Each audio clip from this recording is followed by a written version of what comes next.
American and Iranian officials arrived in Muscat, Oman Friday for high-stake talks focused primarily on Tehran's nuclear program. The negotiations follow a chaotic week that briefly derailed the process and then raised more questions than answers. Joshua Swanson reports. Iranian Foreign Minister Abbas Araghchi credited the Omani government for stepping in to save the Iran talks after disagreements over the scope nearly derailed them. Iran reportedly pushed for a narrower agenda focused solely on its nuclear program, excluding broader concerns such as ballistic missile production, Iran's support for terrorist proxies like Hamas and Hezbollah, and the regime's violent crackdown on protesters. Earlier plans to hold talks in Istanbul with regional partners were dropped, underscoring how fragile the diplomatic process remains. Secretary of State Marco Rubio said the United States does not believe a narrow agreement will work. They will have to include certain things, and that includes the range of their ballistic missiles. That includes their sponsorship of terrorist organizations across the region. That includes the nuclear program, and that includes the treatment of their own people. Julie, how do you think Israelis are reacting to all this on again, off again? This has gone on for weeks. You know, there was an anticipation maybe there would be a military attack almost imminently when the protests were at their height. Yeah. Now, all of a sudden, you know, there's a war, there's negotiations. How are Israelis dealing with this?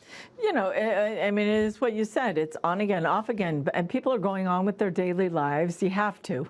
But, you know, I know personally, like the evening news on Wednesday, or it was canceled, that was it, you know. And then and so it was like, well, on the weekend we're going to get an attack, and then by the time you get up the next morning, the talks are going to be held in Oman, and everything's fine.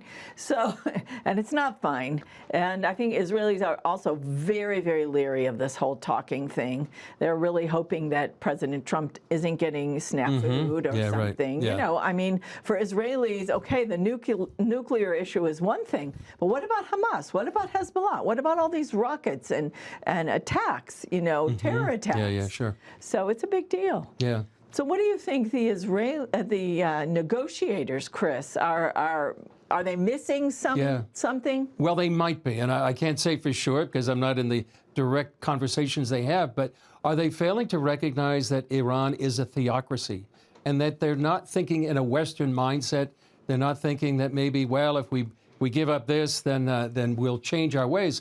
Well, their ways are pretty well set in terms of the Ayatollah and the ruling regime. This is a regime that believes in an apocalyptic version of the end times, and that they can precede the arrival of the Islamic Mahdi by, you know, fomenting chaos in the world. So maybe that's one thing they don't recognize. And I think the other thing they may not recognize, Julie, is the fact that this is not like going to an Iowa summer fair.